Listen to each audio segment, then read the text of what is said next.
Hello friends, આજે આપણે ખૂબ જ ઓછા સમયમાં એકદમ સરસ છુટ્ટો મસાલા ભાત બનાવીશું.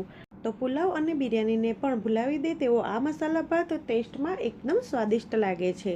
જો તમને મારી રેસીપીઓ ગમતી હોય અને હજી સુધી મારી ચેનલને સબસ્ક્રાઈબ ના કરી હોય તો પહેલાં સબસ્ક્રાઈબ કરી દેજો. મસાલા ભાત બનાવવા માટે મેં અહીંયા 1 કપ બાસમતી ચોખા લીધા છે. તો ચોખાને 1 થી 2 વખત પાણીથી સારી રીતે ધોઈ લઈશું. તો અહીં મેં ચોખાને સારી રીતે ધોઈ લીધા છે. હવે ચોખા ડૂબે એટલું પાણી ઉમેરી ચોખાને 10 થી 15 મિનિટ માટે પલળવા દઈશું. ચોખા પલળે ત્યાં સુધી તમારે જે વેજીટેબલ્સ ઉમેરવા હોય તે કટ કરી લેવાના. તો અહીં લગભગ 15 થી 17 મિનિટ પછી ચોખા એકદમ સરસ પલળી ગયા છે. હવે તેમાંથી વધારાનું પાણી નિતારી લઈશું. પછી જાડા તળિયાવાળું કુકર લઈ તેમાં 2 ટેબલસ્પૂન જેટલું તેલ અને 2 ટેબલસ્પૂન જેટલું ઘી નાખી ગરમ થવા દઈશું. તેલ અને ઘી ગરમ થાય એટલે આપણે તેમાં 1 ચમચી જેટલું જીરું અને 1/4 ટેબલસ્પૂન જેટલી હિંગ નાખીશું. પછી 2 થી 3 લવિંગ, 2 થી 3 કાળા મરી અને 1 તજનો ટુકડો ઉમેરીશું. પછી 1 તમાલપત્ર, 1 ચક્રફૂલ એટલે કે બાડિયા અને 1 નાની અને 1 મોટી ઇલાયચી ઉમેરીશું. હવે ગેસની ફ્લેમ સ્લો રાખી બધું સારી રીતે સાતળી લઈશું. મસાલા સતળાઈ જાય પછી 1 મોટી ડુંગળીને લાંબી સ્લાઇસમાં કટ કરી ઉમેરીશું. હવે ગેસની ફ્લેમ સ્લો ટુ મીડિયમ રાખીને ડુંગળીને સાતળી લઈશું. તો ડુંગળીનો કલર આછા ગોલ્ડન બ્રાઉન કલરનો થાય ત્યાં સુધી સાતળવાની છે.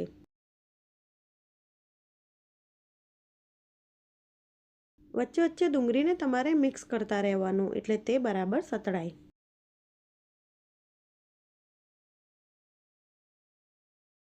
તો અહીં થોડીક ડુંગળી સતરાઈ ગઈ છે.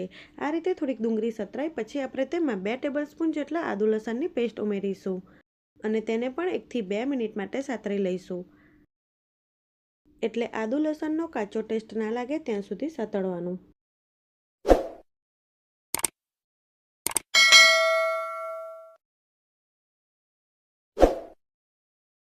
આદુ લસણ સારી રીતે સતરાઈ જાય પછી 1 નંગ ટામેટાને મીડિયમ સાઇઝના ટુકડામાં કટ કરીને ઉમેરી દઈશું. તેને મિક્સ કરી 1 થી 2 મિનિટ માટે સાતરી લઈશું. એટલે કે ટામેટા થોડાક સોફ્ટ થાય ત્યાં સુધી આપણે સાતળવાના છે.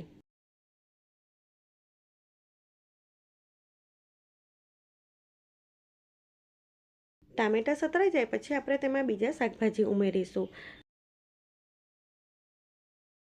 તો અડધી વાડકી જેટલા બટાકા, અડધી વાડકી જેટલા ગાજર, અડધી વાડકી જેટલી ફણસી, અડધી વાડકી જેટલા વટાણા ઉમેરી બધું સારી રીતે મિક્સ કરી દઈશું. હવે ગેસની ફ્લેમ મીડિયમ રાખીને બધા શાકભાજીને 2 થી 3 મિનિટ માટે સાતરી લઈશું. અહીંયા તમે બીજા શાકભાજી પણ નાખી શકો છો, જેમ કે કેપ્સિકમ, ફ્લાવર. શાકભાજી સાતરો ત્યારે તમારે વચ્ચે વચ્ચે તેને મિક્સ કરતા રહેવાનું એટલે તે તળિયે ચોંટે નહીં. શાકભાજી સતરાઈ જાય પછી આપણે તેમાં મસાલા કરીશું.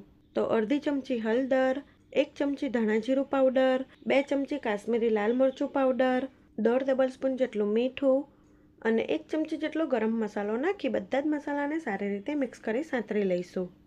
ગરમ મસાલાની જગ્યાએ તમે અહીં પાઉંભાજીનો કે બિરયાનીનો મસાલો પણ નાખી શકો છો. તેનાથી પણ મસાલા ભાતનો ટેસ્ટ ખૂબ જ સરસ લાગે છે.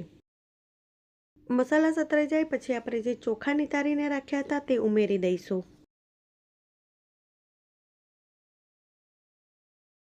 હવે બધું સારી રીતે મિક્સ કરી 1 થી 2 મિનિટ માટે ચોખાને મસાલા સાથે સાતરી લઈશું.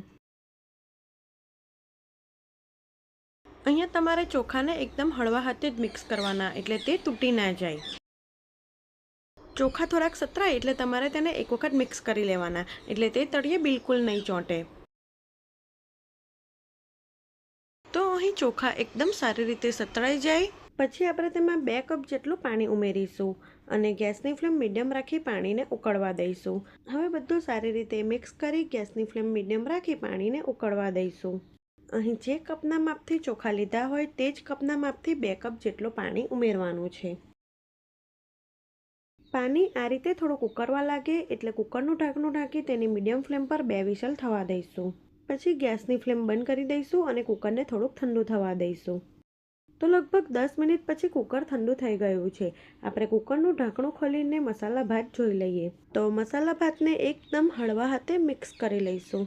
તો અહીં તમે જોઈ શકો છો આપણો મસાલા ભાત એકદમ સરસ છૂટ્ટો બન્યો છે.